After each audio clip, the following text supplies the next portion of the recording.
Merci d'être là tous. Je crois que c'est un moment important de se réunir. C'était l'idée de cet après-midi, c'est de trouver les anciens formés, d'ouvrir un petit peu le champ, d'entendre les porteurs de projets, les parcs, sans qui c'était impossible aussi de penser ça et de monter, de tenir contre vents et marées des fois ce genre d'exercice complexe et comment on arrive à faire architecture de demain, comment arrive à faire territoire de demain. Il y a besoin de tout le monde sur le pont pour donner des signaux plutôt positifs dans un monde anxiogène. Il y a un boulot colossal devant à faire et c'est extrêmement porteur, sensé, révélateur, sympathique, poétique, tout ce que vous voulez. Donc allons-y. Mais faites des petits, c'est tout ce que je peux vous répéter. Ça a été dit, reproduisez-vous. Enfin, je ne sais pas. Pas avec des bébés. Enfin, pas que avec des bébés, pardon. Si, on ne présente plus Dominique Gozin-Muller. Je pense que vous avez déjà inévitablement croisé le nom, les ouvrages, les conférences, les enseignements dans cette salle. Si ce n'est pas le cas, il n'y a plus qu'à le faire, c'est assez facile d'accès. Dominique est extrêmement active, médiatisée aussi, on peut le dire, et notamment autour de toute cette réflexion autour de la frugalité qui interroge évidemment, dès qu'on sort quelque chose, il faut s'expliquer.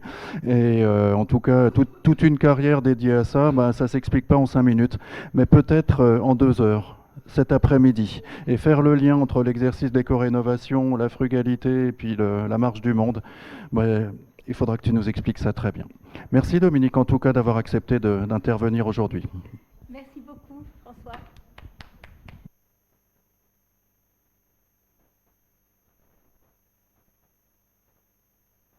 Sifflet. Bonjour à tous, c'est vraiment un plaisir d'être là. Merci pour cette invitation. Ça me donne aussi le grand plaisir de revoir certains de mes anciens étudiants de Nancy ou de Strasbourg que je vois toujours avec plaisir. J'ai cette immense chance d'avoir déjà pu remettre des prix à certains de mes anciens étudiants, et au moins une douzaine de fois je crois, et je le fais toujours avec le même grand plaisir. Et d'ailleurs je vais vous montrer pas mal de projets qui ont été faits par certains de mes anciens étudiants. Aujourd'hui, donc, je vais vous parler de l'architecture frugale, heureuse et créative. Est-ce que certains d'entre vous font partie des groupes frugalité, d'un des groupes frugalité locaux du Grand Est? Oui, oui, oui, oui. Jean-Baptiste, est-ce que tu pourrais te lever, s'il te plaît? Voilà, donc ceux qui ont vachement envie et ceux qui auront encore plus envie à la fin de ma présentation d'intégrer le groupe Frugalité Alsace, c'est à lui qui doivent s'adresser. Voilà, donc vous verrez, en plus en plus c'est une équipe super sympa, en plus d'être compétente, et ils font même un bal torché. Alors, si vous êtes curieux et si vous avez envie de faire un bal torché, allez-y. Autre question avant de commencer. Est-ce que certains d'entre vous ont signé notre manifeste pour une frugalité heureuse et créative? Hein, beaucoup, mais pas tous. Alors, j'espère que ceux qui ne l'ont pas encore signé vont avoir envie à la fin de le lire et de le signer.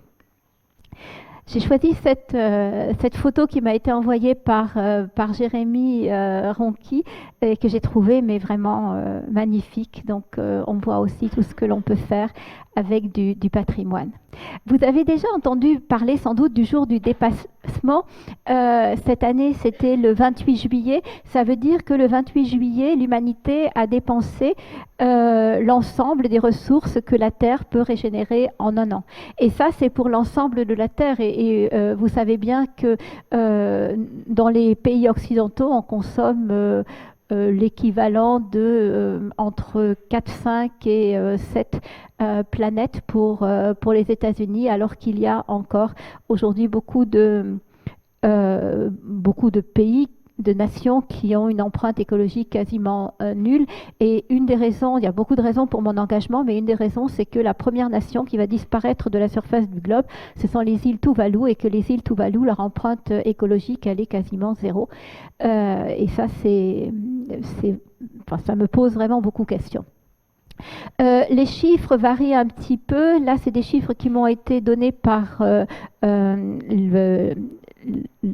l'école de Zurich, l'école des ingénieurs, l'école polytechnique de Zurich. Donc le bâtiment, c'est à peu près 50% de la consommation des ressources naturelles, 40% de la production des déchets, 46% de la consommation énergétique et 40% des émissions de CO2. Et là, ça nous donne l'énorme responsabilité de tous les acteurs, de tous les professionnels du bâtiment. Il y a une vingtaine d'années, j'ai découvert cette phrase d'Albert Einstein: il n'est pas possible de résoudre des problèmes avec le mode de pensée qui les a créés. Et ça a vraiment fait ce qu'on appelle le Aha-Erlebnis en allemand. Et je me suis dit, mais oui, il a raison. Il faut faire une espèce de reset pour penser différemment. Et c'est une des raisons qui nous ont mené, mes amis de longue date, Philippe Madec, qui est architecte et urbaniste, que vous connaissez certainement, Alain Bornarel, qui est ingénieur, et moi, à écrire entre Noël 2017 et la Saint-Sylvestre 2018, un manifeste qu'on a appelé Manifeste pour une frugalité heureuse et créative dans l'architecture et l'aménagement des territoires urbains et ruraux. Entre-temps, on préfère parler de ménagement que d'aménagement. Et nous avons lancé ce manifeste le 18 janvier 2018, donc il y a bientôt 4 ans. Et pourquoi est-ce qu'on a choisi ce mot de frugalité alors qu'aujourd'hui les gens parlent plutôt de sobriété? Parce que dans frugalité, il y a frux frugis, qui veut dire le fruit en latin. Et pour nous, la frugalité, c'est la juste utilisation des fruits de la terre.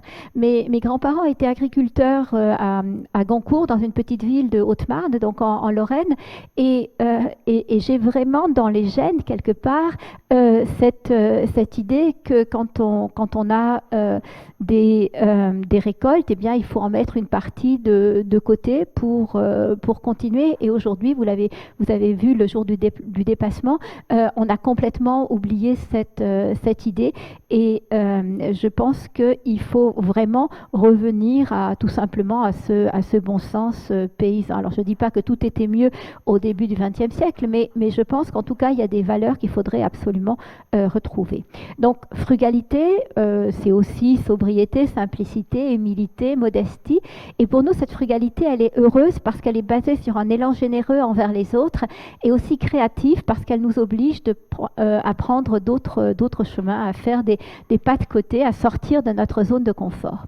Et le principe, c'est que si nous consommons moins de ressources en Europe, c'est-à-dire si les gens les plus riches des pays occidentaux, des pays industrialisés, oui, si nous acceptons de renoncer au superflu et au gaspillage qui ne nous rend pas heureux en plus en général, les populations du sud global et les générations futures en auront plus. Donc ce que nous défendons avant tout, c'est la paix et la justice sociale. Nous pensons que moins c'est suffisant, voire que moins c'est mieux, comme l'a écrit Philippe.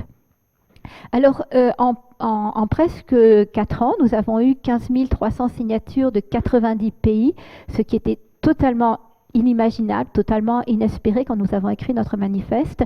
Et ce que nous n'avions pas du tout anticipé non plus, c'était la création d'une quarantaine de groupes locaux. Il y en a dans pratiquement toutes les régions françaises, mais il y en a aussi à l'étranger. Il y en a au Maroc, il y en a en Suisse, en Autriche, en Belgique, à Taïwan, enfin vraiment sur différents continents. En 2019, on a organisé 2 rencontres en présentiel, comme on dit maintenant, une à Los Angeles et puis une en Bretagne. Et puis cette année, on en a organisé une à Bordeaux au mois de juin 2022. Certains d'entre vous y étaient aussi. Alors, donc au départ, on a commencé à 3. Vous voyez, on n'est plus si jeune que ça, bien que dans notre tête, on l'est encore. Et Et puis, le premier qu'on a invité à nous rejoindre, c'est Christophe Aubertin, qui est l'animateur du groupe Lorraine, qui a été le premier groupe ou un des premiers groupes locaux qui ont été créés. Christophe a été un de mes anciens étudiants. Vous verrez plusieurs de ces magnifiques projets faits avec Studio Lada. Et ce qui est très important pour nous, c'est d'avoir dans le groupe de la coordination autant de femmes que d'hommes, et puis avoir aussi toutes les générations. Alors ça, c'était ce qu'on avait il y a quelques mois, avec encore Raphaël et Martin qui ont créé Topophile, le magazine en ligne que je vous conseille vraiment auquel je vous conseille de vous abonner gratuitement parce qu'ils ont des articles vraiment super. Et entre Raphaël qui a 27 ans et Alain, donc Raphaël qui est le plus jeune et Alain qui est le plus sage et qui en a 77, il y a un demi-siècle, donc 50 ans, et c'est quelque chose de très important pour nous. Entre-temps, Florine, Raphaël et Martin ont décidé de se consacrer à d'autres tâches, mais nous avons de nouveaux arrivants, dont Jean-Baptiste, et vous voyez, on essaye toujours de respecter la parité. Nous écrivons aussi des livres, en plus d'organiser des rencontres et d'organiser et de faire des conférences en ligne. Ce livre-là est sorti chez Actes Sud à la fin du mois de mars cette année. Et sur la quatrième de couverture, vous pouvez lire « Aimons le monde déjà là, faisons mieux avec moins, ménageons la terre, les lieux, les milieux et les sociétés, revenons à la commune, se fermant de la vie collective, accessible à l'implication de tous. » Et effectivement, je crois que la commune est quelque chose de très important, et c'est pour ça qu'au cours de ma conférence, je vous montrerai régulièrement des citations de maires français qui ont choisi de faire ce pas de côté avec beaucoup de courage et avec beaucoup de succès. Parallèlement à ce livre qui est plus un livre théorique que nous avons écrit à 80 au départ. Il y a eu 80 contributeurs et puis petit à petit, pendant l'été 2021, on a réduit jusqu'à ce livre qui est assez petit. C'est un livre que Cyril Dion, qui est un ami de longue date, nous a proposé d'écrire. Nous avons une collection sur des exemples inspirants d'architecture frugale. Donc, j'en avais déjà fait un en amont avec Envirobat BDM sur Provence-Alpes-Côte d'Azur avant d'avoir l'idée d'en faire une collection. Et avec le Grand Est, c'est sorti, donc il est ici. Si ça intéresse certains d'entre vous, vous pourrez y jeter un œil. Vous pouvez même l'acheter, il coûte 10 €. Vous voulez qu'il soit vraiment le moins cher possible pour qu'un maximum de gens puissent se l'offrir. On a eu une grosse aide du Conseil régional de l'Ordre des architectes qui en a acheté 500 exemplaires qu'il distribue régulièrement aux jeunes qui prêtent serment. Et donc ce projet-là, vous le connaissez aussi tous sans doute, dessiné par l'agence AE, en particulier Julien Mussier, qui est un autre de mes anciens étudiants. Vous voyez, avoir eu, quand on était enseignant, à la fois des gens comme Christophe et comme Julien, c'est un véritable cadeau. Donc on continue à décliner, un sur l'Auvergne-Rhône-Alpes, celui sur l'Occitanie part chez l'imprimeur le 1er décembre, donc je suis terriblement charrette pour le terminer avec la graphiste. Et ce que je trouve intéressant, c'est que ces deux ouvrages-là ont été aussi soutenus par les conseils régionaux de l'architecture, et ce sont les membres du conseil régional de l'architecture de ces deux régions qui ont souhaité de le faire non pas sur l'architecture en général, mais sur la réhabilitation, et réhabilitation au sens large, c'est-à-dire pas seulement réhabilitation de bâtiments, mais aussi revitalisation de centres-bourgs, aménagement de friches urbaines, industrielles, et je pense que c'est quelque chose d'important. On disait tout à l'heure qu'effectivement, peut-être que le Grand Est pourrait déjà imaginer d'en faire un autre, et qui serait consacré aussi sur les réhabilitations, revitalisations, restructurations. Il y en a pour 2023, il y en a 3 autres en préparation: Nouvelle-Aquitaine, Hauts-de-France et Bourgogne-Franche-Comté. Et dedans, nous aurons certainement plein d'exemples magnifiques du parc naturel régional des Vallons des Vosges. Alors, dans quel contexte historique le mouvement de la frugalité s'inscrit-il? En fait, pendant 10 millénaires, on a eu de l'architecture qu'on appelle traditionnelle ou vernaculaire, faite avec des matériaux locaux. Alors j'ai une question, ça c'est où? Exactement, c'est quelque part entre Marrakech, où j'enseigne aussi, et Ouarzazate. Le climat, c'est assez sec. Ça peut être très chaud et de plus en plus, comme ailleurs. C'est construit avec de la terre crue, avec de la pierre. On voit, c'est juste là. Ces murs-là sont en pisé, ceux-là sont plutôt en pierre. Ça, c'est pas très loin d'ici. Pardon? Forêt Noire, exactement. Mais tu triches, parce que je crois que tu connais bien. Donc voilà, là c'est le climat, c'est tout à fait autre chose. Beaucoup de froid, beaucoup de pluie, et puis de la pierre un petit peu, mais surtout beaucoup de bois, beaucoup de résineux. Et on se protège de la neige en hiver pour pouvoir travailler. Donc il y a des toits qui dépassent beaucoup, et le bois, c'est non seulement les murs, mais aussi la toiture. Et puis, le dernier endroit ici, oui, ben oui, c'est le Lot. C'est au Thouars, donc c'est pas la ville d'où je viens, mais c'est juste à 5 km. Et comme je l'expliquais tout à l'heure au déjeuner à Jean-Baptiste et à François, dans 3 ans, quand mon mari allemand, avec qui j'habite à Stuttgart depuis 36 ans, est à la retraite, je rentre chez moi. Et là, le climat, il est quelque part entre les deux, et la pierre, eh bien, elle est là. C'est la pierre calcaire des Césarines. Donc voilà, vous voyez, c'est 3 contextes climatiques, 3 types de ressources, 3 types d'architecture. Et ça, on l'a depuis 10 millénaires. Et en fait, le modernisme, il n'a que 100 ans. Donc 100 ans de modernisme et d'architecture internationale, déconnectée du contexte, souvent en béton. Alors je ne dis pas bouh les villas modernes. Je dis au contraire, ils ont essayé de résoudre les problèmes de leur époque avec les connaissances de leur époque, les compétences de leur époque. Et à l'époque, je pense que sincèrement, ils pensaient que le béton était un matériau miraculeux. Quels étaient les problèmes de leur époque? Donc ça, c'est le premier lotissement moderne en Europe. Ça se trouve à Stuttgart, donc je le connais bien, sur un plan de Mies van der Rohe, de bâtiments de Le Corbusier ou de Sharon, Hans Scharoun, Behrens. Et le problème à l'époque, c'était l'arrivée massive de gens qui, à cause de l'exode rural, quittaient leur campagne, qui étaient agriculteurs jusque-là, et qui sont venus dans les grandes villes pour travailler dans les usines, parce qu'ils cherchaient du travail. Ils sont arrivés en masse, et il a fallu leur proposer des logements. Ensuite, il y a eu la reconstruction après la Deuxième Guerre mondiale, et donc il y avait vraiment cette espèce d'obligation de construire vite, beaucoup et assez bon marché. Mais dès les années 60, il a commencé à y avoir les premiers questionnements. Un des éléments marquants, des moments marquants, c'était une exposition qui s'appelait Architecture Without Architects au MoMA à New York, le musée d'art moderne.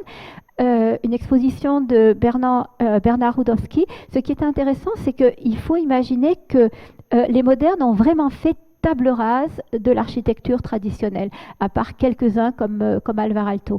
Et là, Rudowski, dans son exposition, il a montré des exemples d'architecture vernaculaire de tous les coins du monde, et justement en montrant cette diversité dans les matériaux et dans les formes. Et tout d'un coup, on a découvert que l'architecture traditionnelle était aussi de l'architecture, ce que les modernes avaient oublié. Ensuite, il y a eu tout le travail de Christian Norberg-Schulz, qui est un critique d'architecture norvégien autour de ce qu'on appelle le génie du lieu, le genius loci. Et puis un livre qui, moi, m'a beaucoup marqué, surtout un essai dans un livre qui m'a beaucoup marqué, qui s'appelle Le régionalisme critique, dans un livre sur Modern Architecture, du critique d'architecture Kenneth Frampton. C'est un Anglais, mais qui travaille aux États-Unis, en particulier à l'Université de New York. Et dans son essai, il y a cette phrase: « Le régionalisme critique devrait adopter l'architecture moderne pour ses qualités universelles de progrès, mais accorder plus de valeur au contexte géographique, la topographie, le climat, la lumière. L'accent devrait être mis sur le tectonique plus que sur la scénographie, sur le sens tactile plus que sur le visuel. » Et donc là, d'une certaine manière, il dit de reculer par rapport au grand geste architectural et aussi de retrouver le tectonique, le tactile, donc aussi des matériaux. Alors depuis, ça a été décliné. Vous savez sans doute que cette année, on fête les 50 ans du livre The Limits of Growth, les limites de la croissance. Et c'est incroyable de se dire que le Club de Rome a publié ce livre-là il y a 50 ans et qu'en fait, depuis 50 ans, il n'y a pas énormément de choses qui ont été faites. Quelques années plus tard, toujours le Club de Rome a publié le livre Facteur 4, 2 fois plus de bien-être en consommant 2 fois moins de ressources. Et puis il y a eu aussi tout le travail de Pierre Rabhi sur la sobriété heureuse, de Serge Latouche, l'économiste, sur la décroissance, et puis le travail de Negawatt. J'ai cette grande chance d'appartenir aussi quasiment depuis le début à la compagnie des Negawatt, le groupe d'experts de l'association Negawatt qui travaille sur cette baisse des besoins à travers la sobriété et l'efficacité pour être capable de couvrir des besoins nettement réduits avec des énergies renouvelables. Nous avons publié il y a un an notre 5e scénario et on est de plus en plus invités à travailler avec le gouvernement. On a entre autres préparé une liste de solutions pour essayer de passer un hiver pas trop rude. On y a travaillé cet été. Et puis même l'ADEME a publié il y a à peu près un an plusieurs scénarios de transition écologique, énergétique, dont un qui s'appelait Génération frugale, et je pense que c'est vers ça qu'il faut aller. Alors, pendant très longtemps, en parlant de la sobriété avec mes amis de Negawatt ou de frugalité, on pensait qu'on était tout à fait dans une niche, tout à fait à côté. Et le mardi 11 mai dernier, à la une du Monde, il y avait non seulement le défi de la sobriété, mais aussi frugalité, un si nécessaire débat. Donc voilà, on parle de ça. Et puis, dans la tribune, c'est encore en kiosque actuellement, étudiant architecte et la génération climat veut une construction frugale. Je peux vous dire que c'est très étonnant et presque un peu perturbant quand on passe en quelques mois, presque quelques semaines, d'un truc de niche à un truc mainstream. Il faut être capable de le supporter. Alors, quels sont les principes de la frugalité heureuse et créative? Alors ça, je vous l'explique tel que moi, je l'imagine, puisqu'il y a 2 ans, j'ai commencé une thèse de doctorat. J'ai décidé ça le jour de mes 60 ans pour faire plaisir à mes neurones. J'avais peur qu'ils s'ennuient. Et donc, l'idée, c'est que la frugalité... pour nous, la frugalité, c'est réduire tout ce qui est consommation de matériel, c'est-à-dire l'usage des sols, de l'énergie et des matériaux de construction. Et en même temps, on attend une croissance des relations humaines, et c'est pour ça que notre frugalité, on l'appelle heureuse et créative. Donc, je vais faire avec vous le voyage entre les différents types de frugalité. Et on commence bien sûr par le sol, parce que c'est là que ça commence. Un bâtiment frugal, donc à chaque fois quand vous voyez ce type de choses, c'est des extraits de notre manifeste. J'espère vous donner ainsi envie de le lire et de le signer. Donc, frugalité pour le territoire. Pour nous, un bâtiment frugal emploie avec soin le foncier et les ressources locales.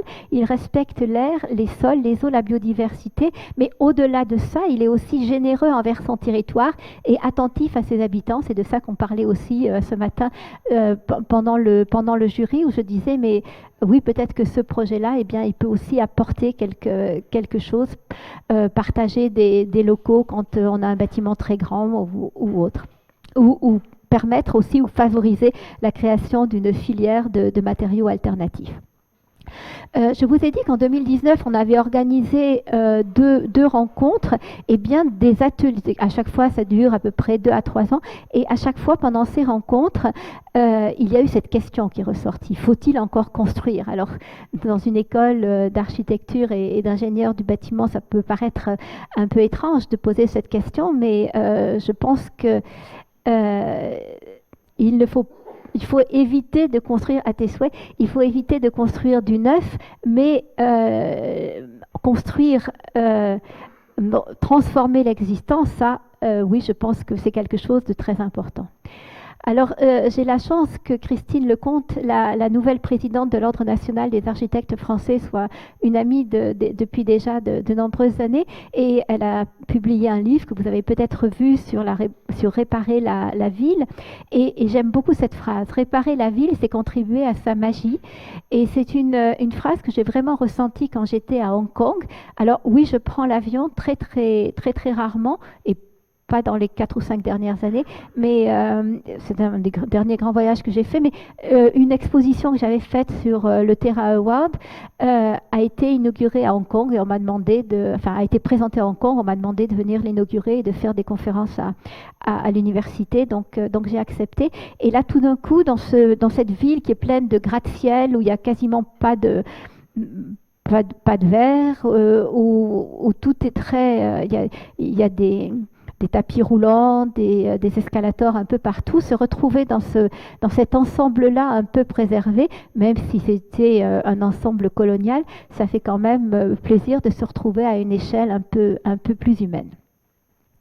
Alors, comment est-ce qu'on peut refaire la ville sur la ville? La première chose, quand on veut toucher des grandes surfaces, c'est de restructurer les friches urbaines. Alors, il y a différents types de friches urbaines. Il y a des friches ferroviaires, il y a des friches portuaires, comme ici. Il y a des friches industrielles, bien sûr. Et si j'ai choisi cet exemple-là de l'écoquartier sans voiture, donc il se trouve à Oslo, c'était le port. Et la maire adjointe à l'urbanisme a décidé de faire un nouveau quartier sans voiture. Et c'est incroyablement apaisé. Il y a des pontons pour que les gens puissent sauter dans la mer. Ils organisent des courses de kayak et c'est tout à fait impressionnant de voir comment au plein centre d'une capitale européenne, on peut avoir ce type de lieu. Et vous voyez donc la combinaison entre des bâtiments anciens ici et puis quelques bâtiments contemporains, dont celui de Renzo Piano. Un autre exemple de restructuration, là c'est une friche militaire. Vous connaissez à Strasbourg certainement les écoquartiers Vauban à Fribourg et la Südstadt de Tübingen, qui sont des transformations de friches militaires. Mais ça existe aussi à Bordeaux avec Darwin Écosystème, où il y a à la fois au rez-de-chaussée une épicerie, un restaurant, au-dessus des bureaux. Avec du mobilier en upcycling. Et en fait, on retrouve là tous les dont parle Serge Latouche dans ses livres: réduire, réparer, rénover, recycler, réutiliser, réemployer, revaloriser, relocaliser, redistribuer. Et je crois que ce sont des choses qui deviennent de plus en plus naturelles. Et je pense que, mais rien que depuis depuis le printemps, tout d'un coup, c'est des choses qui commencent à devenir admises. Faire avec ce qui est déjà là, c'est aussi, par exemple, transformer des bureaux vides en logements. Il existe aujourd'hui en Île-de-France à peu près 4 millions de mètres carrés de bureaux vides.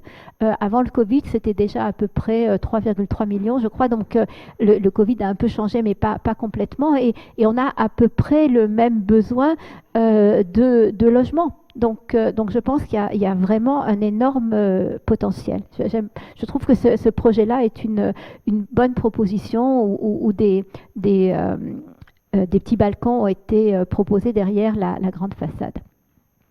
Mais quand on parle de patrimoine, il y a une phrase que je trouve très importante. C'était une phrase dite que dit souvent, enfin il a même écrit Francesco Bandarin, qui a été longtemps le directeur de l'architecture à l'UNESCO. Il faut conserver les valeurs et pas seulement les pierres. Et je trouve que Venise en est un parfait exemple. À Venise, il y a eu énormément d'argent, de temps, de savoir-faire qui ont été investis pour conserver les immeubles, des immeubles magnifiques que bien sûr il faut protéger, mais les prix de l'immobilier sont devenus tellement chers à Venise qu'il n'y a plus de Vénitiens qui habitent Venise. Et la plupart des logements sont vendus ou loués à des gens très riches du Qatar, des États-Unis, de Russie sans doute aussi. Et d'ailleurs, ce qui veut dire que l'atmosphère, ce qu'on appelle le flair, n'existe plus à Venise. Et je pense qu'il faut toujours avoir ça à l'esprit quand on rénove.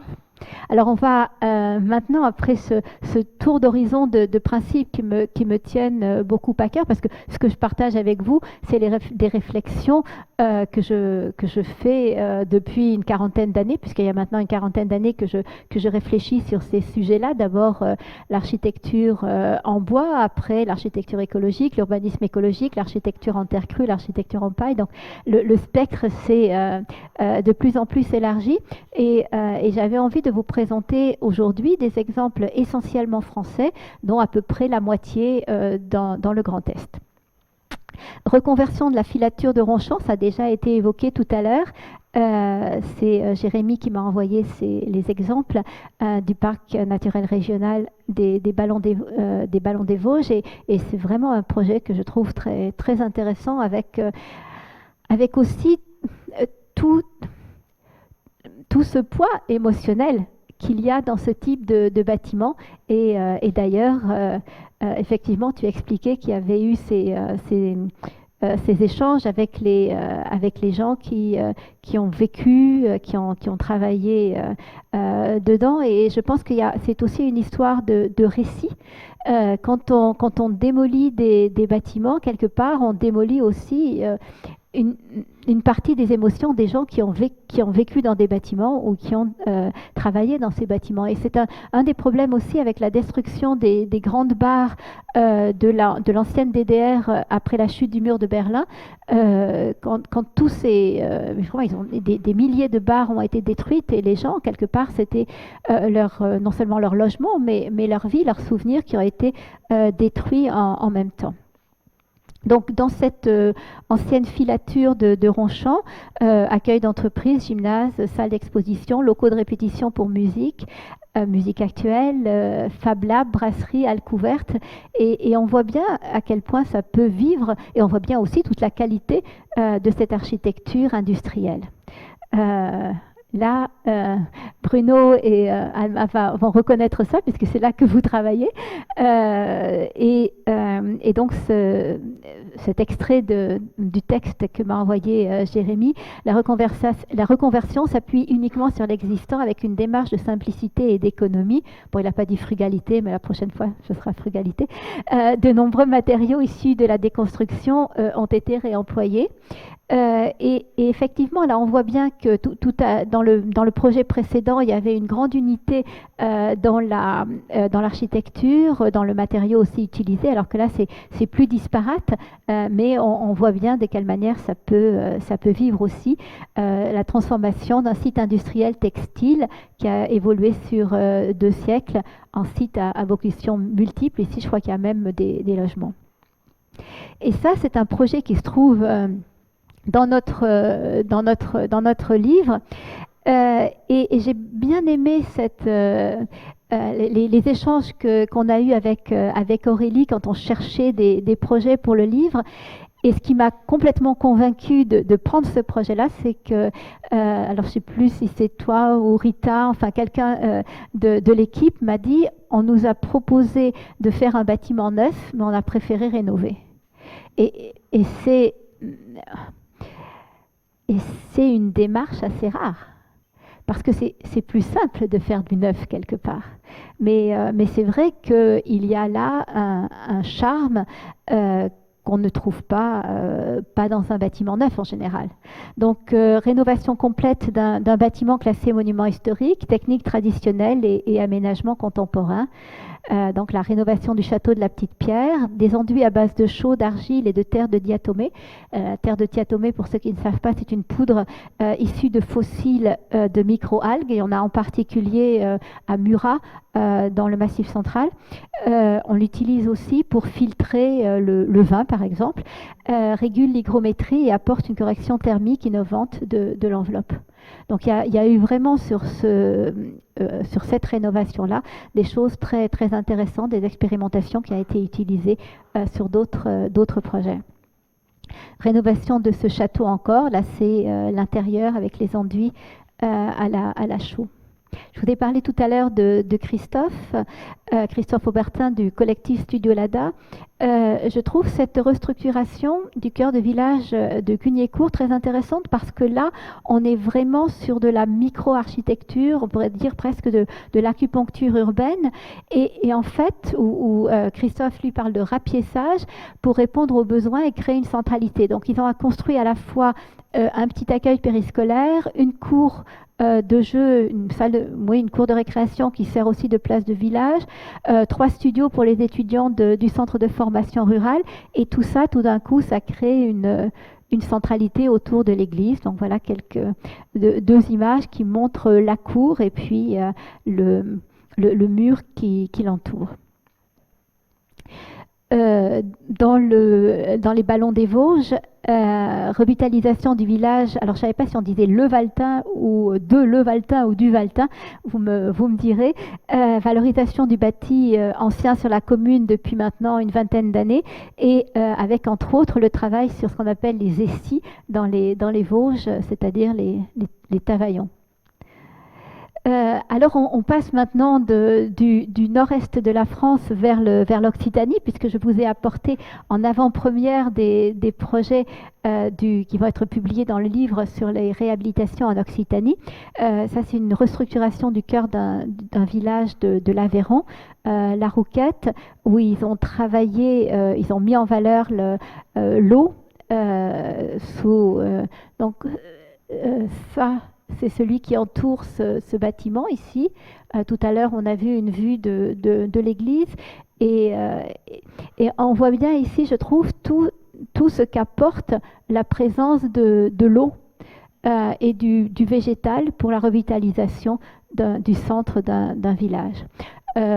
Toujours en Occitanie, l'aménagement du centre-bourg de Castelnau-de-Lévis. Cette fois-ci, on est dans le Tarn.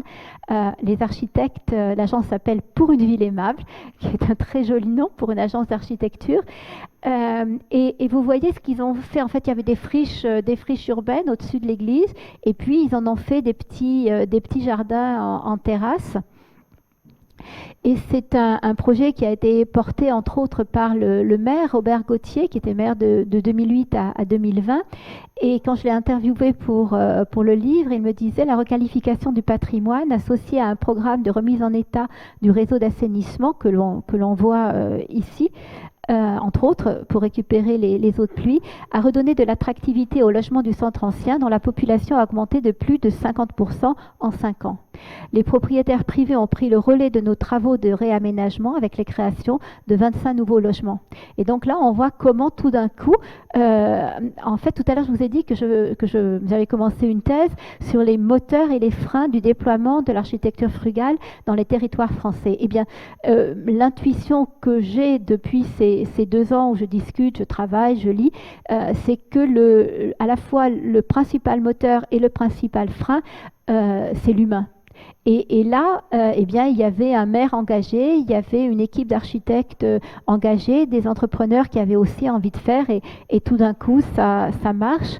Il y a eu aussi tout le travail sur la des pieds d'immeubles.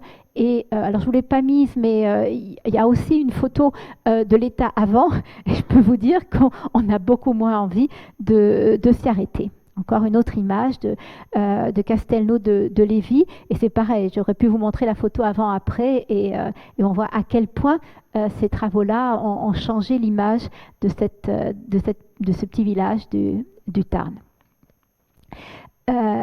un autre aménagement qui a complètement transformé le village. Et là, les photos que je vous montre sont des photos que j'ai prises cet été parce que je suis tombée par hasard là. Donc là, on est en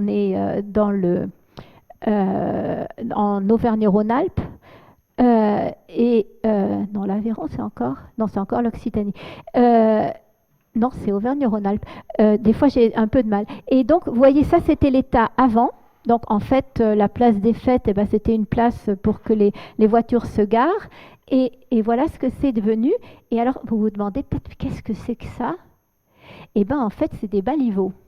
Donc, en fait, il y a dans le revêtement de sol, il y a des tubes en métal qui sont enfoncés.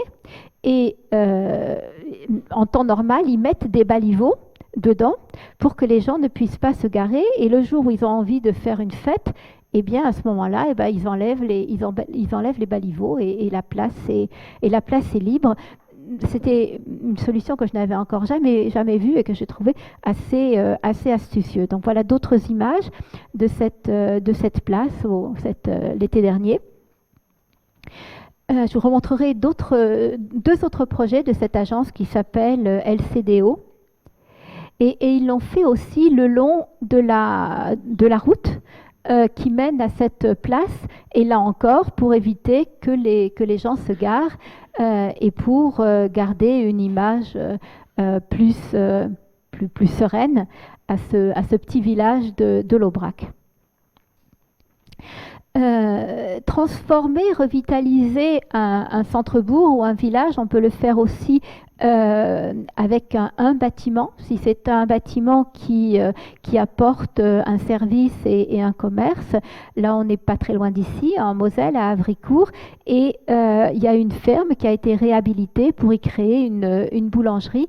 Et vous savez tous qu'un village qui n'a pas de boulangerie, qui n'a pas d'épicerie, qui n'a pas de café est un village qui va mourir. C'est un village d'où les personnes âgées doivent partir.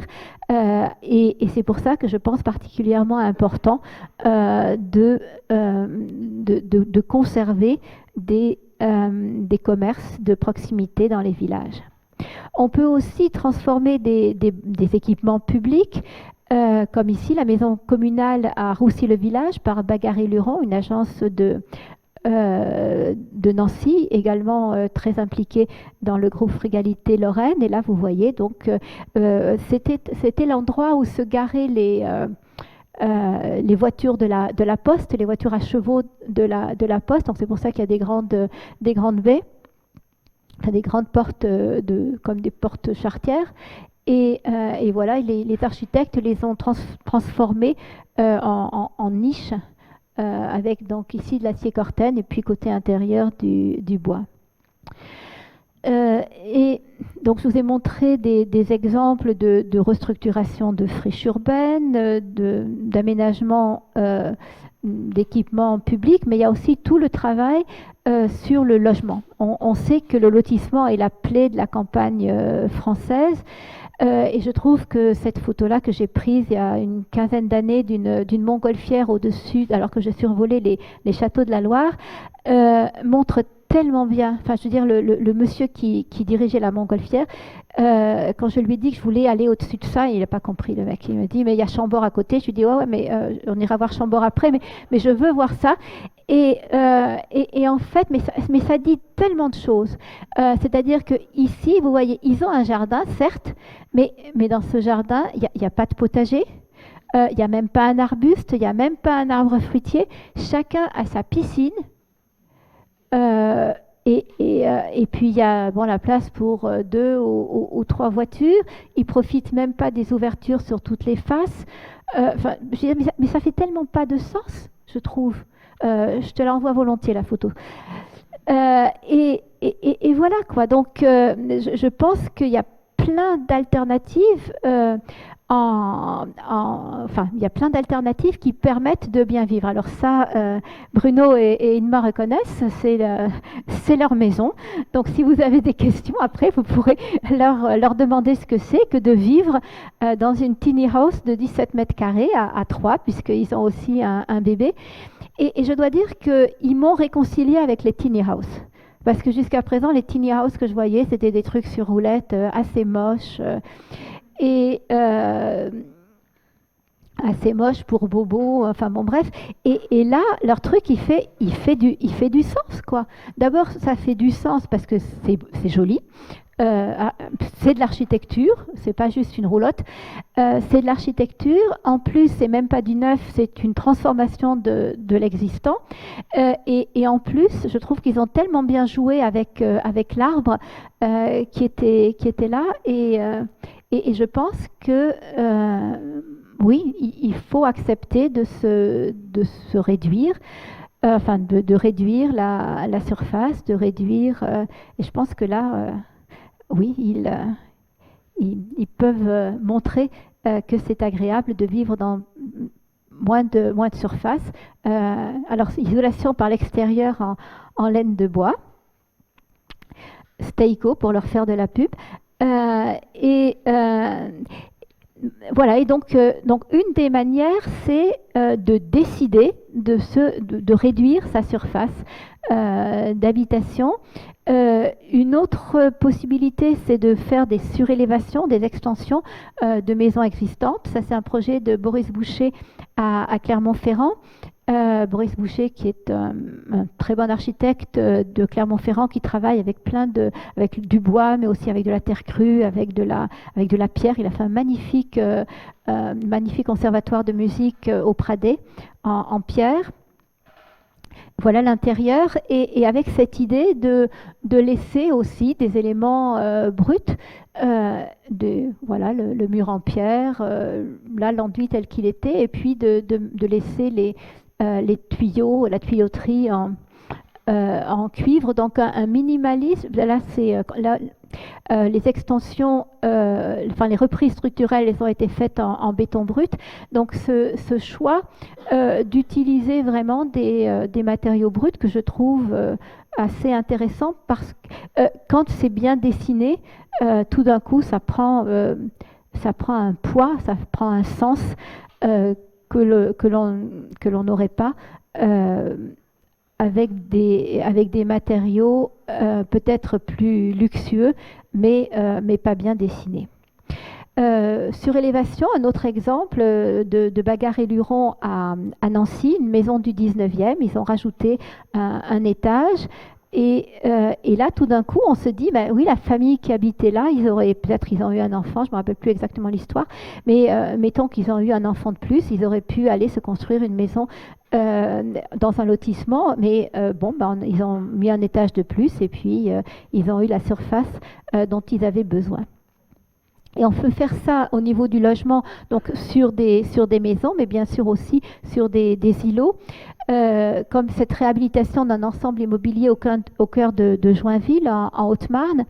Et là, je trouve ça vraiment intéressant parce que, c'est pareil, j'aurais dû vous montrer des photos avant, mais alors c'était vraiment en ruine, quoi. Et ça aurait été là encore bien plus facile de tout foutre par terre et puis de donner ça à un promoteur. Mais il y avait à la ville de Joinville un jeune homme qui s'appelle Anthony Koenig, et je peux vous dire, ceux qui ne le connaissent pas, il a une pêche d'enfer. Et je l'ai vu à un colloque du CEREMA à Toulouse au printemps. Et il a dit, on sensibilise les élus pour inverser leur regard. On a travaillé avec des architectes à l'écoute, mis en place de l'ingénierie et profité de l'accompagnement technique et financier de l'État. Et là, tout d'un coup, on voit que, là encore, il suffit d'un mec qui a envie de faire différemment, qui est capable d'encourager les autres, d'entraîner ses élus, et on peut faire un projet assez exemplaire. Et toujours au congrès du CREBA à Toulouse, on devrait restaurer le cerveau avant de restaurer les maisons. Je trouve ça assez chouette. Donc, au niveau de la frugalité en sol, au niveau de l'aménagement des espaces urbains et paysagers, ce qu'on veut en fait, c'est aller vers des espaces publics apaisés. Une des meilleures manières de le faire, c'est de bannir les voitures des centres-villes. C'est ce qu'ils ont fait à Winterthur. Et effectivement, quand on peut se promener à pied ou en vélo, tout d'un coup, la ville prend une autre image. Nous pensons que la ville frugale, elle doit être verte et lente, et surtout que les enfants puissent y jouer en toute liberté. Donc ça, c'est un exemple à la Südstadt de Tübingen. Là, c'est un autre exemple à Fribourg, dans le quartier Vauban. Et ça, c'est un livre dans lequel j'ai fait une contribution aussi sur le passage des aires de jeu stériles à la française à des parcs d'aventure comme on en fait en Allemagne ou en Scandinavie. Je pense que c'est sujet d'un de mes prochains livres, peut-être le numéro 28 ou 29, parce que j'en ai d'autres entre-temps, mais celui-là, il y a 10 ans que je veux le faire et je le ferai parce que c'est un sujet de santé publique. On a à peu près un quart des enfants qui sont en surpoids chez nous. Ils sont en surpoids parce qu'ils ne vont pas jouer dehors. Pourquoi ils ne vont pas jouer dehors? C'est parce que dans les... Enfin, je ne sais pas comment c'est à Strasbourg. Si, on a à Strasbourg, il y a 2-3 aires de jeu qui sont possibles, mais à Paris, mais c'est une catastrophe. Enfin, je veux dire, c'est des parcs, on y mettrait à peine les bestiaux, quoi. Et la ville, la ville frugale, non seulement elle doit être lente et verte, mais elle doit être aussi nourricière. Est-ce que vous avez une idée de l'autonomie alimentaire de la ville de Paris, par exemple? 3 jours, oui, 3 jours. C'est effarant, je trouve. Et donc, il faut absolument qu'on on rapproche comme on le faisait jusqu'au début du XXe siècle. Au début du XXe siècle, Paris, enfin les gens, la population de Paris était alimentée de pêches de Montreuil, de haricots verts d'Arpajon, de cerises de Montmorency, d'asperges de je ne sais plus où, et on a complètement, enfin, début du XXe siècle, c'était il y a 100 ans, quoi. Donc, je pense qu'il serait important qu'on retravaille là-dessus. Vous voyez, je fais ma part. Ça, c'est mon jardin potager en sac à Stuttgart. En sac parce que le jardin est minuscule et que le terrain est très mauvais. Mais on peut aussi se nourrir, surtout quand, comme moi, on est végétarien, avec ce qu'on produit. Alors bon, ce sera quand on retournera dans le Lot dans 3 ans. Là, on voudrait viser plus d'autonomie, mais quand même, c'est l'idée. Donc, on passe à la frugalité en énergie, c'est celle que vous connaissez le mieux sans doute. On sait construire des édifices sains et agréables à vivre sans ventilation mécanique ni climatisation, voire sans chauffage, grâce à la ventilation naturelle, au rafraîchissement passif, à la récupération des apports de chaleur gratuits et à l'inertie thermique. Avec la conception bioclimatique, on peut réduire au strict minimum les consommations d'énergie tout en assurant un confort semblable ou voire accru. On sait le faire, ça ne coûte pas forcément plus cher. Pourquoi ne pas généraliser ces pratiques? Ce qui coûte plus cher, c'est de faire comme d'habitude et de rajouter des mesures. Ça coûte cher. Mais si dès le départ, on le pense, y compris en termes de surface, on le pense d'une manière frugale, à ce moment-là, c'est possible. D'une de mes anciennes étudiantes de Nancy, une restructuration extension d'une maison de village à Maron, qui est aussi dans le livre. Alors c'est les maisons typiques de Lorraine, 4,50 m de large, 24 mètres de long. La façade nord sur rue a été enduite à la chaux de Vasselonne, donc aussi relativement locale. Les volets et la porte d'entrée typique de la Meurthe-et-Moselle ont été restaurés et surtout, elle a introduit beaucoup de lumière à l'intérieur du bâtiment qui était jusque-là très sombre et elle a apporté un grand complément d'isolation avec cellulose, laine de bois et métis. Et en fait, la consommation de chauffage, elle a été réduite d'un facteur quasiment 10. Et le client, le propriétaire est absolument ravi. J'ai discuté avec lui dans le cadre de... Puisque c'est un livre, et ce livre-là est aussi le catalogue d'une exposition.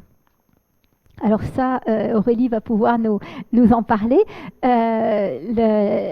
L'enduit correctif thermique, c'était chaux, liège et terre de diatomée, 8 cm intérieur, 2 cm extérieur, c'est OK? Bon. Avec une finition en terre à l'intérieur et en chaux à l'extérieur. Et voilà, donc on est sur une maison, vous la découvrez ici, maison de manœuvrier, et puis au-dessus, eh bien, deux étages avec du bois local. Et ça, c'est un projet que j'aime beaucoup aussi de Bagarre et Luron. Et ce matin, il y a un des 3 étudiants de la formation qui nous a présenté un projet où on a parlé de la boîte dans la boîte. C'était Henri pour son aérodrome, enfin la halle pour les parachutistes. Et en fait, ce projet-là que j'ai eu la chance de visiter il y a quelques mois m'a vraiment convaincue, quoi. C'était une ancienne laverie, c'était un squat. Les architectes avaient fait pour le couple une maison. Le couple s'est séparé, le monsieur cherchait un logement, il n'arrivait pas à en trouver sur Épinal, et par hasard il a trouvé ce bâtiment. Il a demandé aux architectes de le transformer. En fait, ils ont fait donc sur un côté, ce que vous voyez ici à droite, il y a la partie jour, donc il y a cuisine, salle à manger, séjour et bureau. Et puis du côté gauche, il y a trois chambres et les salles de bain. Et il y a vraiment une atmosphère extrêmement agréable dans cette maison. Et puis il y a même un petit jardin à l'extrémité. C'est vraiment un endroit tout à fait chouette. Et je suis sûre que à Strasbourg et ailleurs, il y a plein d'immeubles de ce type qui sont en déshérence, qui sont squattés et qui pourraient être transformés en habitation ou avec d'autres usages. Le principe de la boîte dans la boîte, c'est aussi le principe sur lequel l'agence AA a travaillé pour ce pôle socioculturel à Arches. Donc c'était l'ancienne mairie, et dans l'ancienne mairie maintenant il y a une médiathèque au rez-de-chaussée, et puis au-dessus des locaux pour des associations, et puis la médiathèque pour les enfants. C'est un bâtiment que j'ai visité avec Julien il y a quelques mois. Et réhabilitation BBC, restructuration par l'intérieur avec une structure en hêtre local, c'est une des spécialités de l'agence AA. Et vous voyez que le CEP, il est passé de quasiment 500 à 100. Donc là, on a réduction facteur 5 avec un isolant en laine de bois insufflé. Voilà, c'est vraiment ouais. Une photo que j'ai faite pendant que je visitais avec Julien. C'est vraiment beau, c'est vraiment quelque chose de très agréable. Et une autre transformation, un espace culturel à Chaumousset, pareil, réhabilitation BBC et extension en bois vosgien. Et voilà le résultat. Là, on a à peu près un facteur 4,5, toujours avec de la laine de bois insufflée. Réhabilitation BBC, je vois quelqu'un qui doit s'en... Ah ben, je croyais avoir vu Thierry tout à l'heure. Bon. Donc réhabilitation de BBC d'un presbytère en maison multi-activités et revitalisation dans le bourg de Tolly. Valorisation des éléments patrimoniaux, escaliers et encadrement en grès, boiserie, charpente, performance énergétique, au final 62 kWh d'énergie primaire par mètre carré et par an, ce qui est vraiment pas beaucoup. Et vous voyez à quoi ça ressemblait avant avec c'est des tuiles, je pense qu'elles devaient être en amiante ciment, et voilà ce que ça redonne maintenant, avec en plus tout le travail qui a été fait sur l'aménagement des espaces publics. Et voilà, on est parti de là. Donc traitement anti-mérule, création d'ouverture avec apport lumineux direct pour éviter la réapparition de ce champignon, prise en compte des transferts d'humidité liés à la maçonnerie de moellons et à l'altitude. On a vu ce matin déjà que c'était souvent un problème dans les Vosges quand on était en altitude. Non seulement il faisait plus froid, mais aussi il faisait plus humide. Et puis donc isolation en laine de bois et boîte de cellulose et conservation de la perspirance, quelque chose qui est bien sûr essentiel dans ce type de travaux. Là encore, ce projet soulève quelque chose de très important, c'est la collaboration dès les premières phases du projet entre la commune, l'architecte des Bâtiments de France, la maîtrise d'œuvre. Et ensuite, il y a eu tout un travail pour une démolition minimale et la réutilisation d'un maximum de matériaux en place. Ce que je trouve assez remarquable aussi, c'est la maîtrise des coûts, 350 € hors taxe par mètre carré de surface de plancher. Ça me paraît vraiment assez exemplaire. J'espère que je ne t'ai pas saoulé, hein. Ok, salut. Et donc, voilà un autre exemple. J'avais demandé à Jean-Baptiste et à d'autres amis de m'envoyer des exemples de projets qu'ils étaient en train de réaliser. Ça, c'est la rénovation thermique de la mairie de Ensisheim. Bon, ben voilà, ça c'est, bon, on reconnaît le style, hein, les années 80. Ouais, bon. Et, euh, et est-ce que il savait pas que j'allais reprendre, mais bon, je me suis dit que tu m'autorisais, Jean-Baptiste, parce que j'ai beaucoup aimé dans le mail qu'il m'a écrit, il y avait la commande était mettez des brises soleil orientables et une clim. Bien sûr, si vous connaissez Jean-Baptiste, vous pouviez imaginer qu'il n'allait pas faire ça. Nous avons proposé une réduction de surface de vitrage en créant des murs à ossature bois avec finition zinc à l'extérieur et terre à l'intérieur, des fenêtres en bois, l'isolation des combles, une végétalisation avec des plantes grimpantes, de la ventilation naturelle et des brasseurs d'air. Voilà, alors vous ne pouvez pas voir ce que c'est aujourd'hui, il faudra que vous alliez à Ensisheim pour le voir parce que c'est encore en travaux. Mais voilà, donc enduit extérieur chaud traditionnel avec du sable local et puis de la chaux relativement locale aussi et des enduits intérieurs avec de la terre blanche. Et, et voilà, enfin, ça montre là encore, comme je vous le disais, l'importance de l'humain. Enfin, je veux dire, Jean-Baptiste est très convaincant et il a su convaincre ta maîtrise d'ouvrage qu'on pouvait faire autrement. Et puis, bien sûr, l'architecte Mathias a été convaincant aussi et à eux deux, eh ben, ils ont retourné la situation. Et pour le même prix. Alors voilà, ça c'est l'appartement de Mathias à Mulhouse, remise à jour de la charpente, isolation en laine de bois souple, donc 20 cm entre chevrons, panneau roseau 5 cm, enduit terre-paille. Voilà même un détail, donc je suppose que c'est toi qu'on voit en train de faire ça. Il y a même le chat qui participe. Et je crois qu'avec ce type de matériaux naturels qui sont perspirants, on arrive à avoir un vrai respect du patrimoine, un vrai respect non seulement de l'aspect du patrimoine, mais aussi, je dirais, des organes du patrimoine. Le patrimoine, il a une peau, il a besoin de respirer comme nous, et avec ces matériaux-là, eh bien, on peut le faire.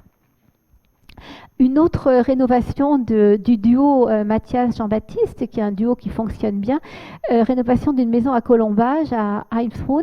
Là, on voit un torchis traditionnel, et on voit d'ailleurs que je ne sais pas quel âge il a, mais il a, disons, 50 ans au moins, et on voit qu'il a vraiment quasiment pas bougé. Et récemment, j'avais quelqu'un qui me disait qu'il a enlevé l'enduit derrière un torchis qui avait plus de 100 ans. Ça n'a pas bougé non plus. Mais par contre, quelquefois, on a ça. Alors, c'est un peu de briques et de broc, mais le couple d'enfer a la solution. Double pot en bois massif pour stabiliser les colombages, remplissage par isolant au miscanthus en vrac. L'avantage du miscanthus, c'est que c'est une plante invasive, donc on est content de s'en débarrasser.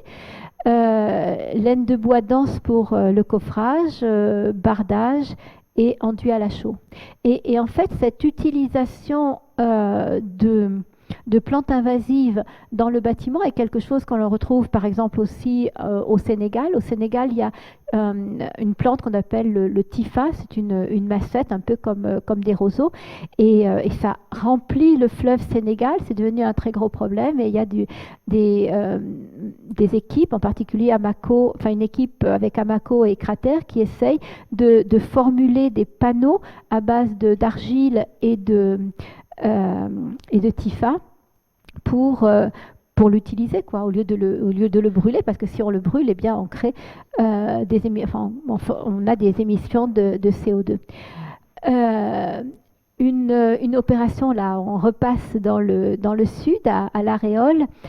Gauthier Claramunt est l'animateur du groupe Frugalité d'Ordogne-Gironde en Nouvelle-Aquitaine. Et là, donc c'est vraiment une opération, on le voit sur la 3D, une opération de couture urbaine avec un chantier très complexe. Et là, ils ont fait un enduit à la chaux sur une ITE en laine de bois. Toujours dans ce projet-là, j'aurais pu le mettre quasiment dans toutes les frugalités, en fait les 4 principes de la frugalité, en sol parce que c'est la transformation d'une ancienne halle de marché, donc une restauration, une réhabilitation. Les matériaux parce qu'il y a du bois, une isolation en paille pour les murs et en métis en toiture, et puis une ventilation naturelle, et c'est chauffé uniquement par un poêle à bois. Et puis, j'aurais pu aussi le mettre dans le processus parce que l'énergie, c'est donc on peut se protéger, on peut protéger le bâtiment, mais on peut aussi mettre une petite laine. Et à Rosny-sous-Bois, qui est une des communes les plus exemplaires de France au niveau de la transition écologique, quand ils ont fait ce jardin d'enfants en 2018, je crois, ils ont demandé aux tricoteuses de la ville de faire des gilets, que vous voyez ici, pour les enfants et les maîtresses, avec de la laine naturelle, bien sûr. Et voilà, donc ils ont distribué ça, chacun avait son pull, et c'est une manière intelligente de lutter contre le froid. Et à Rosny-sous-Bois, ils vont tellement loin que la paille qu'ils utilisent, c'est uniquement de la paille bio. Issus de l'agroforesterie. Donc, ils sont vraiment vont très loin. Alors, jusqu'à présent, c'était plutôt des exemples où on se protégeait du froid, mais on peut aussi avoir besoin de se protéger de la chaleur, et ça va être vrai de plus en plus, et aussi sur des bâtiments de grande envergure. Donc ça, c'est le quartier des sciences à Toulouse, avec le BET Tribu. Donc Alain Bornarel, le co-auteur du manifeste, a pas mal travaillé sur ce projet. L'obligation de conserver les façades, puisque c'est un bâtiment classé, et les objectifs d'amélioration thermique du bâtiment, jusque-là non isolés, ont conduit à une isolation par l'intérieur, bien qu'elle réduise l'inertie des locaux, afin de perturber le moins possible l'équilibre hygrométrique des façades en pierre. Le doublage des murs et de la toiture est composé d'un isolant en fibre de bois et d'une membrane par vapeur. Donc en général, on essaye d'éviter les membranes, mais là, ça paraissait assez nécessaire. Mais par contre, ils ont travaillé aussi à la fois avec des brasseurs d'air, mais aussi sur la ventilation naturelle. Donc il y a à la fois une surventilation naturelle diurne et nocturne dans les bureaux, qui repose à la fois sur l'ouverture manuelle des fenêtres par l'occupant, mais aussi dans les grands halls d'exposition, il y a des éléments en toiture qui, là encore, font cheminer. Et quand on était toujours au colloque du CREBA à Toulouse au printemps dernier, le maire de Toulouse qui nous recevait disait « Nous devons à la fois mettre en valeur le patrimoine et être au rendez-vous de la sobriété énergétique ». Et je pense qu'effectivement, c'est un des enjeux. Il faut arriver à pouvoir combiner les deux. Mais l'énergie pour chauffer et rafraîchir les bâtiments, ce n'est que la partie émergée de l'iceberg. Et la partie principale de l'iceberg, elle est sous l'eau, et c'est l'énergie pour la construction. Et donc, on arrive là à la frugalité en matière. Vous le savez, le sable est la deuxième ressource la plus rare au monde après l'eau, ce qui veut dire qu'il faut essayer de la préserver. Par ailleurs, la production de ciment et de béton armé consomme une grande quantité d'énergie. Il faut chauffer jusqu'à à peu près 1500 degrés pour faire du ciment, et elle est responsable d'à peu près 8% des émissions de CO2 et participe donc notablement au changement climatique. Je ne dis pas, là encore, que le béton est un mauvais matériau. Je dis au contraire que le béton est un matériau précieux, et que c'est pour ça qu'il faut l'utiliser uniquement dans les emplois où il est indispensable, c'est-à-dire les fondations, les grands ouvrages d'art, certains bâtiments en hauteur, certains éléments dont on a besoin, des cages d'escalier par exemple, ou autres, qui peuvent aider au contreventement, qui peuvent aider par rapport à la sécurité incendie. Mais pour le reste, il existe de nombreuses alternatives qui ont fait leurs preuves. Déjà, la plupart ont fait leurs preuves à l'époque vernaculaire, enfin à l'époque traditionnelle, pendant 10 millénaires, et elles refont aussi leurs preuves avec de l'architecture contemporaine.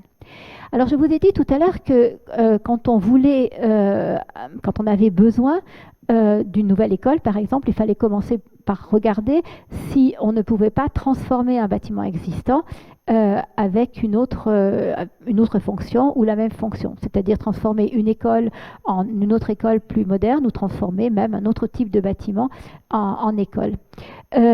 La deuxième attitude à adopter, c'est le réemploi. C'est-à-dire que quelquefois, on ne peut pas réutiliser un bâtiment, mais par contre, on peut déconstruire ce bâtiment et utiliser les briques, les pierres et d'autres éléments pour construire. Et l'exemple le plus cohérent que je connaisse, je l'ai visité, c'est des photos que j'ai faites il y a quelques semaines quand je l'ai visité avec une de ses architectes, avec Clara Simet. Là, vous avez donc déjà le sol en pierre. C'est des pierres qui viennent de rues ou de cimetières parisiens, c'était des rebuts. Là, à la fois ce croisillon que vous voyez aussi ici ou la terrasse, c'est des anciens cadres de fenêtres qui ont été récupérés.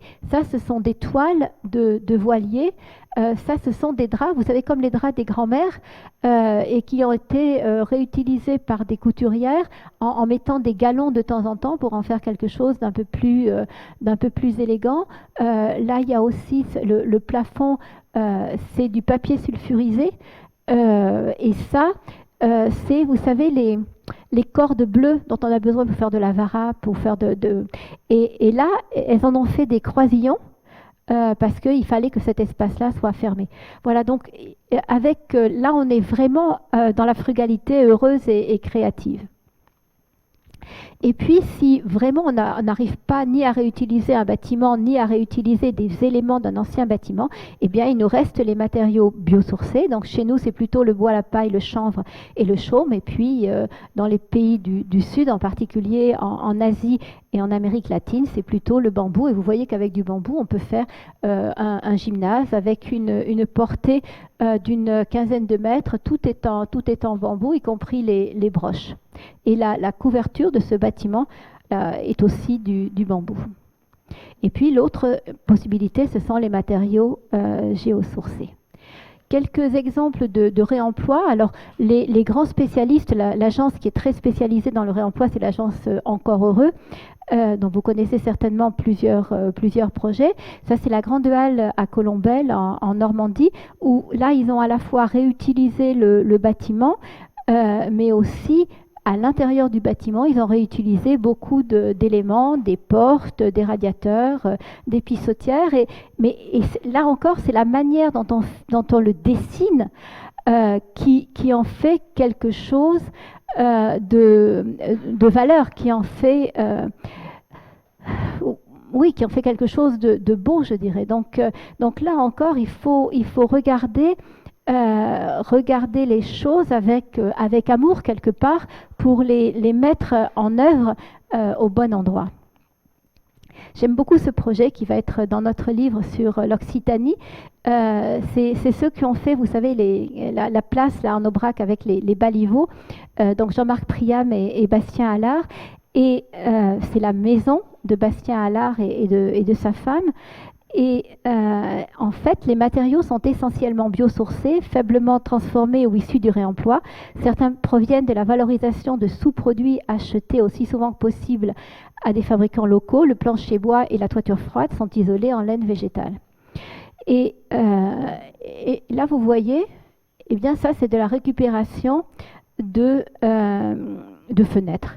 Et le patchwork des menuiseries de réemploi décompose le paysage en une multitude de points de vue disparates qui interrogent nos sens. Une architecture frugale doit avoir du sens et toucher nos sens. Je trouve que c'est une très jolie définition. Les petits volumes sont généreusement isolés et rapides à chauffer. Les menuiseries récupérées sur des chantiers de démolition ont été améliorées grâce à des vitrages plus performants. Les stores extérieurs pour la protection solaire sont complétés par des volets coulissants intérieurs que l'on voit ici pour réduire les déperditions thermiques. Au final, la consommation est de 33 kWh par mètre carré et par an, granulés de bois locaux pour le poêle compris. Et puis ce petit clin d'œil à notre ami Yves Perret, frugal avant l'heure, qui utilise des branches pour faire des poignées de porte et autres. Et le réemploi, il y a de plus en plus de plateformes. Ça, c'est juste des trucs que j'ai pris sur Internet. Mais je voulais surtout vous montrer Remise. Remise est une association qui a été créée par le groupe Frugalité Lorraine. Et c'est quelque chose qui est en train de se développer. Je ne sais pas s'il y a aussi un Remise en Alsace. Pardon? Ok. Mhm. Et voilà donc un exemple. Donc c'est Marc-Olivier Luron qui travaille beaucoup sur le réemploi au niveau du groupe de la Frugalité Lorraine. Et ça, c'est un projet. Extension en rez-de-chaussée pour séjour et surélévation en R+2 pour bureaux et chambres d'enfants. Donc là, vous voyez, dépose et conservation des Velux, conservation du remburage du futon, conservation de plaques de fermacelle, dépose et conservation du plancher bois, dépose et conservation du carrelage, dépose et conservation de l'escalier, conservation des tuyaux. Et voilà ce qu'ils ont fait dans le deuxième temps. Eh bien, ils ont réutilisé conversion du plancher bois en étagère, remise en place des Velux, déplacement de l'escalier, remise en place du carrelage. Et voilà quelques exemples du résultat. Donc, bien sûr, c'est sans doute plus compliqué, mais par contre, on peut arriver à faire des choses tout à fait intéressantes. Donc là, on voit bien ce qu'apporte la surélévation. Et là, la réutilisation, donc voilà, ça c'est le parquet qui est devenu des étagères. Je ne sais pas combien de temps elles vont durer, mais il ne faut pas mettre des choses trop lourdes. Et on peut aller jusqu'à cette photo que j'aime beaucoup. Donc en fait, ça s'appelle le 6e toit. C'est des ateliers partagés d'un centre d'hébergement d'urgence à Paris, dans le 16e arrondissement. Et en fait, ça a été porté par Laurent Mouly.